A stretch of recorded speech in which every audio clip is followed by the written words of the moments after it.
প্রিয় শিক্ষার্থীরা, আশা করি তোমরা ভালো আছো।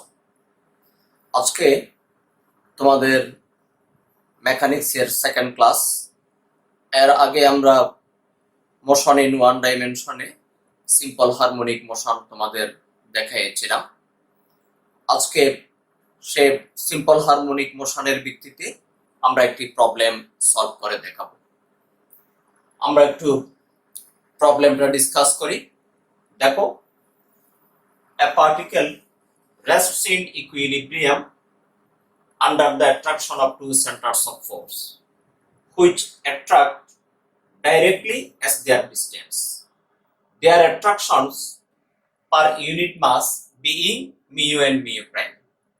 The particle is slightly displaced toward one of them, so that the time of an oscillation is twice pi divided by root over mu plus mu prime. আমরা প্রবলেমটা আরেকবার তোমাদের বুঝাই। ধরো, আমরা দুটো বিন্দু চিন্তা করলাম, এই ও এন্ড ও প্রাইম। দুটো হলো সেন্টার অফ ফোর্স। এবার এখানে যে কোনো একটা বিন্দুতে নাম দিলাম সে এ। এম্বরের একটি বস্তু, এ পার্টিকেল অফ মাস এম, এখানে এ বিন্দুতে স্থির অবস্থায় আছে। তাহলে কিভাবে আছে? আমাদের শর্তে বলা আছে এই বস্তুটার উপরে ও এবং ও বিন্দুতে আমার যে সেন্টার অফ ফোর্স আছে তারা তাদের দূরত্বের সমানুপাতে এই বস্তুটাকে আকর্ষণ করে। বলা আছে there attractions per unit mass being mu and mu prime. তাহলে আমরা যদি ধরি ও বরাবর অ্যাট্রাকশন হলো মিউ, ও প্রাইম বরাবর অ্যাট্রাকশন হবে মিউ প্রাইম। এবার এ বিন্দুর বস্তুটাকে যে কোনো একটার দিকে আমি ধরে নিলাম ও প্রাইমের দিকে সামান্য ডিসপ্লেস করে দেওয়া হলো। এই অংশটুকুন আমরা নাম দিলাম এক্স, এ থেকে বি তে ডিসপ্লেস করা হলো। তাহলে ঘটবে কি, এ থেকে বি তে যদি আমরা বস্তুটাকে ডিসপ্লেস করে দিই, পরিবর্তিত অবস্থায় ও বিন্দু থেকে তার দূরত্বটা বেড়ে যাবে, ও প্রাইম বিন্দু থেকে দূরত্বটা কমে যাবে। কিন্তু আমাকে প্রশ্নে বলা আছে which attract directly as their distance, দূরত্ব অনুসারে বা দূরত্বের সমানুপাতে আকর্ষণ করে। তাহলে ও বিন্দু থেকে যখন দূরত্ব বেড়ে যাবে, ও বিন্দুর দিকে তার আকর্ষণটা বাড়বে, এদিকে আকর্ষণটা বৃদ্ধি পাবে। আর ও প্রাইম বিন্দুর দিকে যে আকর্ষণ সেটা কমে যাবে। ফলে এই বস্তুটা চেষ্টা করবে আবার ও বিন্দুর দিকে ফিরে আসতে। তাহলে বি বিন্দুতে যদি আমরা এটাকে ডিসপ্লেস করে ছেড়ে দিই, এই বস্তুটা ও বিন্দুর দিকে আসতে শুরু করবে। যতই সে বস্তুটা আমার ও বিন্দুর কাছাকাছি আসবে, তত ও প্রাইম বিন্দু থেকে তার ডিস্টেন্সটা বেড়ে যাবে। ফলে আবার ও প্রাইম বিন্দুর দিকে আকর্ষণ বলটা বাড়বে। যখন ও প্রাইম বিন্দুর দিকে আকর্ষণ বল বেড়ে যাবে, আবার সেই বস্তুটা ও প্রাইমের দিকে ছুটবে। ও প্রাইমের দিকে যখন ছুটতে থাকবে, ও থেকে তার দূরত্ব বাড়বে, দূরত্ব বাড়লে এদিকে আকর্ষণ বল বাড়বে। ফলে এটা ও এবং ও প্রাইমের মধ্যে অসিলেট করতে থাকবে। এখন আমাকে বের করতে হবে time of a complete oscillation is 2 pi divided by root over mu plus mu prime.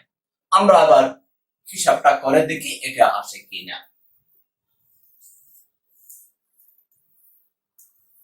তাহলে সলিউশন দেখো, আমরা কথাগুলো লিখলাম না, ধরলাম the particle rests at the point A। তাহলে এখানে আমরা লিখতে পারি এই দূরত্বটুকুন ও থেকে এ পর্যন্ত যে দূরত্ব, এটার আমরা নাম দিলাম স্মল এ। এবার এখান থেকে ও থেকে এ থেকে ও প্রাইম পর্যন্ত যে দূরত্ব, এটার আমরা নাম দিলাম এ প্রাইম। এখন আমরা লিখতে পারি তাহলে mu a equal to mu prime a prime. Mu a equal to mu prime a prime. তার কারণ হলো এ বিন্দুতে যেহেতু এটা সাম্যাবস্থায় আছে বস্তুটা, তাহলে ও বিন্দুর দিকে যে অ্যাট্রাকশন সেটা হলো এ ইন্টু মিউ, আবার ও প্রাইম বিন্দুর দিকে যে আকর্ষণ সেটা হবে এ প্রাইম ইন্টু মিউ প্রাইম। যদি এ বিন্দুতে এটা সাম্যাবস্থায় থাকে, ইকুইলিব্রিয়ামে থাকে, তাহলে mu a equal to mu prime a prime হবে। আচ্ছা, এখন দেখো বস্তুটাকে আমরা ডিসপ্লেস করে দিলাম এ থেকে বি বিন্দুতে, আর এ থেকে বি বিন্দু পর্যন্ত দূরত্বটা হলো এক্স। তাহলে আমরা লিখতে পারি let the mass B displaced from A to B where AB equal to x. Therefore, equation of motion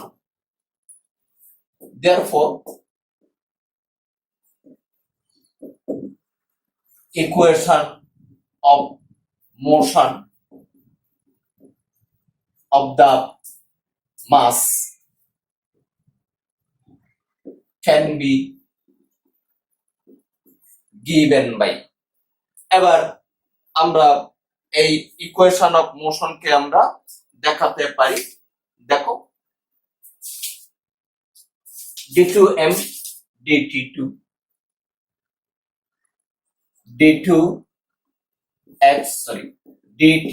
equal to, এবার কোন দিকে মাস কত আমরা একটু লক্ষ্য করি।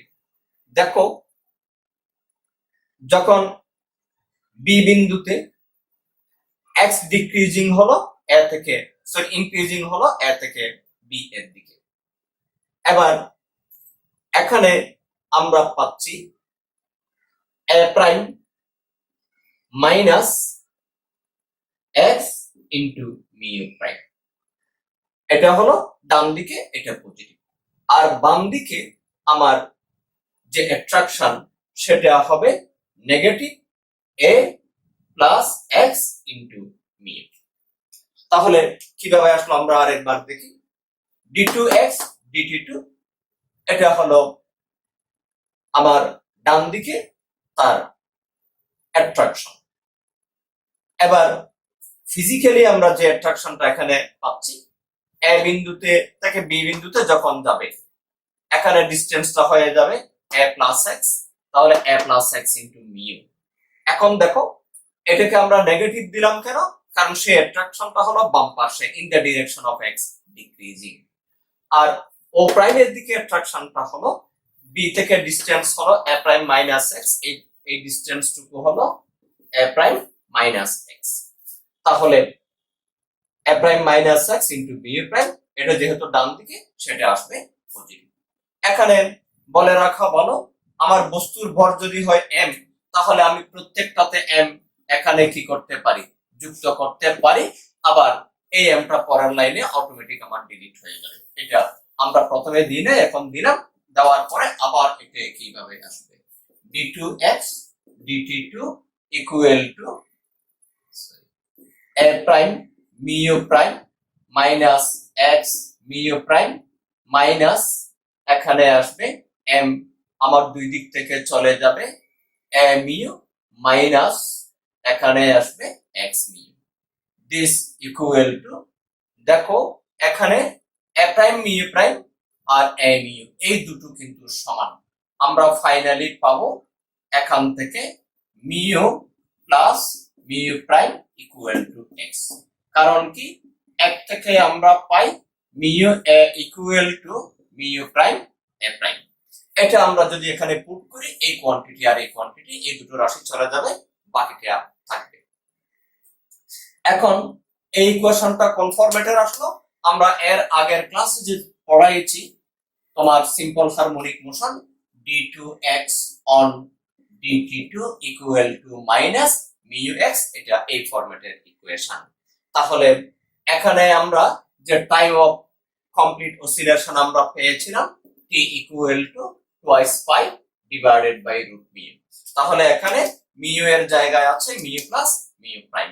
আমরা লিখতে পারি therefore এই ইকুয়েশন থেকে দেখো, এটা হলো যখন equation d2x dt2 equal to minus mu x, আর এখানে মাইনাস মিউ এক্স এর জায়গায় আছে minus mu plus mu prime x. তাহলে আমরা লিখতে পারি therefore prime of a complete oscillation t equal to twice pi divided by mu plus mu prime। এটা আমাকে দেখাতে বলেছে, এটাই দেখানো হয়েছে। আশা করি তোমরা এই প্রবলেমটা বুঝেছো।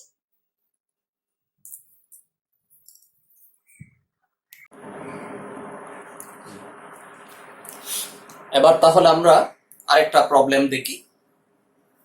দেখো, an elastic string without weight of which the unstressed length is L and modulus of elasticity is the weight of an ounce is suspended by one end and a mass of an ounce is attached to the other, so that the time of a particle oscillation is twice pi into root over ml divided by ng। আমরা প্রশ্নটা একটু ব্যাখ্যা করি। একটি elastic string without wait, আসলে wait ছাড়া তো কোনো বস্তু হয় না, বাতাসের ওয়েট আছে। এই যে ইলাস্টিক স্ট্রিং, এটারও ওয়েট আছে, তবে এটা খুবই নগণ্য, যে কারণে বলা হয়েছে উইদাউট ওয়েট। আমরা মেকানিক্সে মাঝে মধ্যে লাইট একটা শব্দ ব্যবহার করি, লাইট রড, লাইট স্ট্রিং। যখন লাইট শব্দটা ব্যবহার করি তখন আসলে বুঝতে হয় তার ওয়েটটা নগণ্য। এবার সেই স্ট্রিং এর অরিজিনাল দৈর্ঘ্য আনস্ট্রেসড লেংথ এটা হলো n, আর তার যে modulus of elasticity, wait of an ounce, আমরা এই টার্মটাকে লক্ষ্য করি, ওয়েট অফ an ounce। এটাকে আমরা একটু ব্যাখ্যা করি। এবার আমরা জানি 16 আউন্স সমান 1 পাউন্ড, তাহলে 1 আউন্স হবে 1/16, আর an আউন্স হলে n ডিভাইডেড বাই 16 পাউন্ড। এবার তাহলে modulus of elasticity wait of an ounce, তাহলে n/16 ইনটু g, এটাই হবে modulus of elasticity pound. g দিয়ে যখন আমরা গুণ করে দিব তখন সেটা আমার পাউন্ডালে পরিণত হয়ে যাবে। এবার এটাই হলো মডুলাস অফ ইলাস্টিসিটি। তাহলে আবার দেখি কিভাবে আসলো এটা। জিটা আমার 16 আউন্স সমান 1 পাউন্ড, তাহলে n আউন্স সমান হবে আমার n/16 pound. Weight of an ounce, that means n/16 pound weight, that means n/16 into g poundal. এটাই হলো মডুলাস অফ ইলাস্টিসিটি। এবার দেখো কি বলা হচ্ছে, is suspended by one end। এবার তার একটা স্ট্রিংটা এক বিন্দু হতে ঝুলানো, আর তার অপর প্রান্তে a mass of an ounce is attached to the other, তাহলে show that the time of a particle oscillation is this। আমরা প্রশ্নটা মুছে দিলাম, আশা করি তোমরা প্রশ্নটা বুঝেছো, তবে আমি চিত্র এঁকে দেখালে আরেকটু ক্লিয়ার হবে। এটা রিমুভ করলাম, লক্ষ্য করো। আমরা ধরে নিচ্ছি এই এ বিন্দু হতে সেই ইলাস্টিক স্ট্রিংটা ঝুলানো হলো, এটার দৈর্ঘ্য হলো b পর্যন্ত, এটা হলো তার আনস্ট্রেসড length a to b, this equal to a to b, this equal to l, unstressed length. এবার আমরা যদি এখানে এম্বরের একটি বস্তু ঝুলিয়ে দিই, তাহলে স্বাভাবিকভাবে এই বি প্রান্তটা নিচের দিকে নেমে যাবে।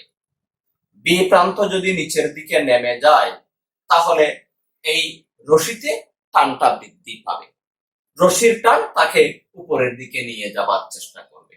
ফলে প্রথমে ঝুলানোর কারণে এটা নিচের দিকে নামবে, আবার টান বৃদ্ধির কারণে উপরের দিকে উঠবে। উপরের দিকে যখন উঠবে আবার এক সময়ে তার টানটা কমে যাবে, বস্তুটা তার অভিকর্ষের টানে নিচের দিকে নামতে থাকবে। এইভাবে ভার্টিক্যাল অসিলেশন হতে থাকবে। আমরা ধরে নিলাম এম্বরের বস্তুটা ঝুলানোর পরে যে কোনো টি সময়ে সেটার দৈর্ঘ্য x পরিমাণ বেড়ে c পর্যন্ত আসবে। এবার আমরা একটু লিখতে পারি, now modulus of elasticity, modulus of elasticity can be given by lambda equal to, দেখো আমরা এটা কিভাবে পাই, আমার হুকস ল এটার সূত্রটা দিয়েছে, আগে আমরা লিখেছি ng ডিভাইডেড বাই 16। আগের ক্যালকুলেশনটা এখানে লিখে রাখলাম, আমি এটা মুছে দিচ্ছি। এখন দেখো আমরা লিখি বাই দা হুকস ল,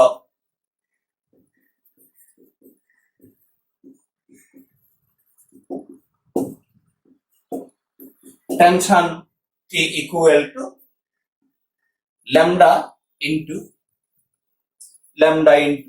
আমরা জানি পীড়ন বাই বিকৃতি।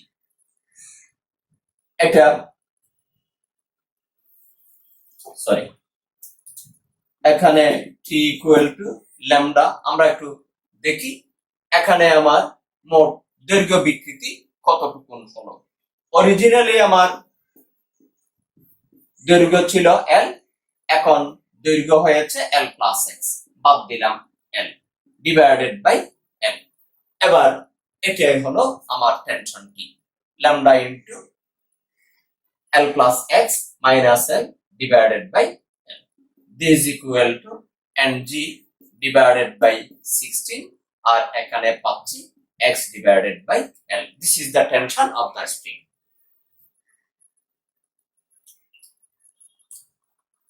দেখো এটা বুঝেছো কিনা। আমরা এই অংশ রিমুভ করলাম, এখন লিখি ইকুয়েশন অফ মোশন। আচ্ছা, আমরা এটা একটু ব্যাখ্যা করি। আমরা জানি from Hooke's law modulus of elasticity this equal to stress by strain. আমরা এটা জানি স্ট্রেস ডিভাইডেড বাই স্ট্রেন, পীড়ন বাই বিকৃতি। তাহলে এখানে এই স্ট্রেসটা হলো আমার টি, আর এই স্ট্রেনটা হলো আমার, এখানে আমরা যে রাশিটা পেয়েছি x ডিভাইডেড বাই L। ভালো করে দেখো, কারণ আমার দৈর্ঘ্য বিকৃতি ঘটেছে x পরিমাণ, আদি দৈর্ঘ্য ছিল L, একক দৈর্ঘ্যে আমার দৈর্ঘ্যের যে পরিবর্তন বা দৈর্ঘ্য বিকৃতি x বাই L। এবার এখান থেকে যদি আমরা টিটা বের করি, দেখো এই ইকুয়েশন আর এই ইকুয়েশন মিলায়ে দেখো টি সমান হবে ল্যামডা ইনটু এখানে x বাই L। এবার ল্যামডার মান আমরা আগে যেটা বের করেছিলাম সেটা একটু বসাইয়া দিই, and g divided by 16 x by L। আমরা t এর মানটা পেলাম। এবার t এর মান লিখে রাখি, t সমান ng divided by 16 into x by L। আমরা এটা ব্যবহার করব, মুছে দিলাম। এখন আমরা লিখি নাও ইকুয়েশন অফ মোশন